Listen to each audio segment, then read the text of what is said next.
There has been a lot of confusion about a certain user on YouTube. There have been a lot of rumors, assumptions, and suspicions that aren't correct about this user. Why? It's because they weren't around at the time he was. They have no choice but to assume things that weren't true. But I was there. I know what happened, and I'm here to put the rumors and lies to rest. This is the story of Cybertoad707. His beginning, his rise, his fall, and where he is today. This is told from my perspective. It all started several years back when I joined YouTube. I had no intention of making videos, only to watch the videos of others. That's when I came across a user named Cyberwolf087, or T4TV. We will refer to T4 simply as the Wolf. The Wolf's rants were the best I had seen, and I hadn't watched a lot back then, so I decided to subscribe. But one day, a new user made his presence known on YouTube. This user was named Cybertoad707, who we will refer to as the Toad. No one had any idea who he was at first, so we were friendly to him.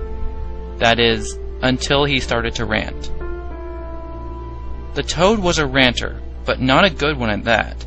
His biggest problem was that he always copied the Wolf. Not just in the way his channel was run and his videos.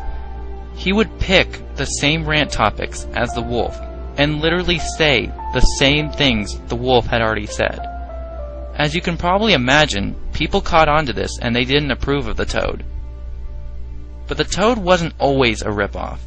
He occasionally made rants about topics the Wolf had not. But this didn't help him much. He ranted about odd topics like Subway kids meals, internet dating, the video now, and even the red box. People didn't like these rants because they seemed really childish, which really fueled the suspicions that the Toad was an underage user that really didn't belong here. That's when the hatred began. After I had been on YouTube for a while, I began to feel inspired by the Wolf to start ranting myself. So I began. I was not very good, but I did not get nearly as much hate as the Toad. But because I became a ranter, I was acknowledged by the Toad.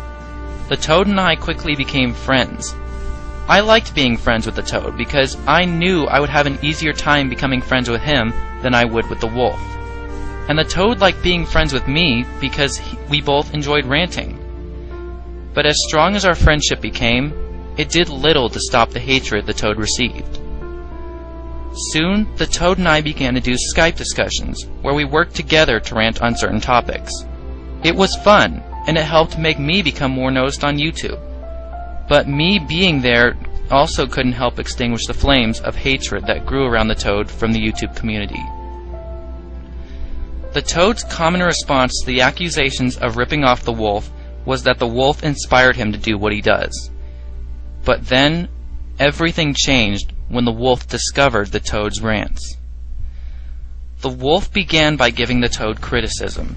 He originally didn't care that the Toad copied him, but as time went on, that began to change. The Wolf made a rant about the Toad, and again told him to be more original, to improve. The Wolf's subscribers followed the Wolf's message and began throwing criticism at the Toad. The Toad's response was that he acknowledged his mistakes and promised to improve. At this time, we assumed the drama would end. We were wrong. The Toad did not change in his ranting style, and he seemed oblivious to the criticism that continued to stack upon him. I stood back and watched as this all happened, feeling powerless to help. I dared not turn against the Wolf, my inspiration, and the Wolf was right. The Toad was unoriginal and would not change, even though he accepted criticism. But at the same time, I could not join in on attacks against the Toad because the Toad was my friend. So I stood aside. This was the beginning of the end. After this point, every video the Toad made would only bring him closer to the end. As time went on, the Toad began to drift away from the Wolf as his inspiration, and was no longer inspired to rant by the Wolf.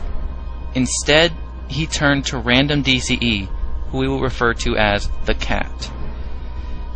The most infamous video the Toad has made to date that marked the end of the Toad and the final nail in the coffin was his handy-dandy guide to Cartoon Network.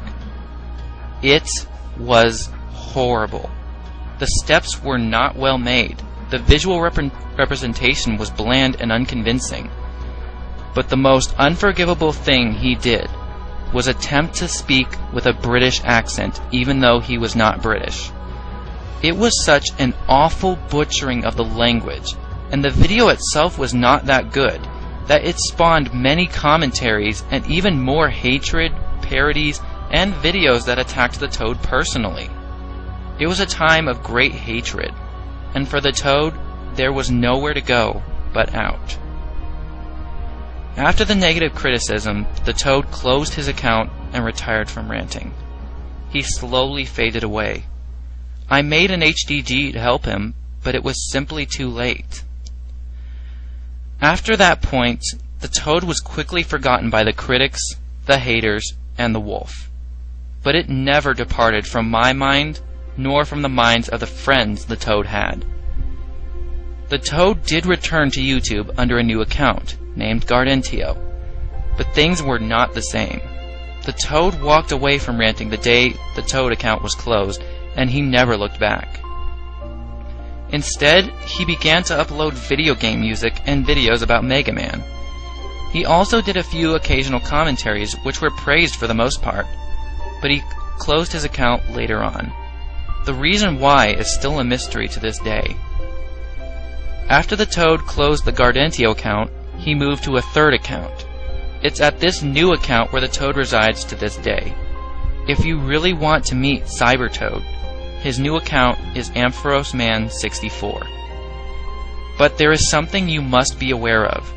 Cybertoad has changed since the beginning. He is no longer hated.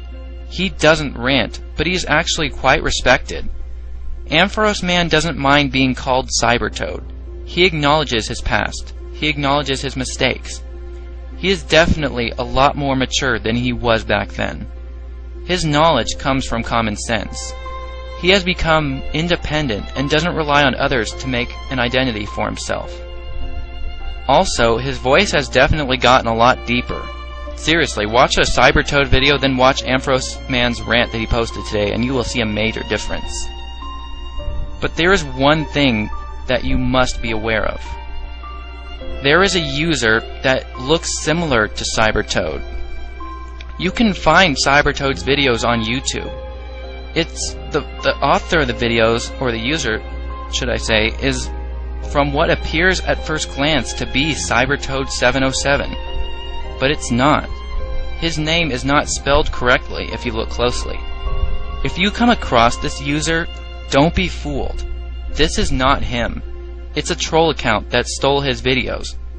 Just be careful and don't be fooled by what you see. So why is Cybertoad so significant to this day? Maybe because even if he didn't succeed as a ranter, he at least did what was best.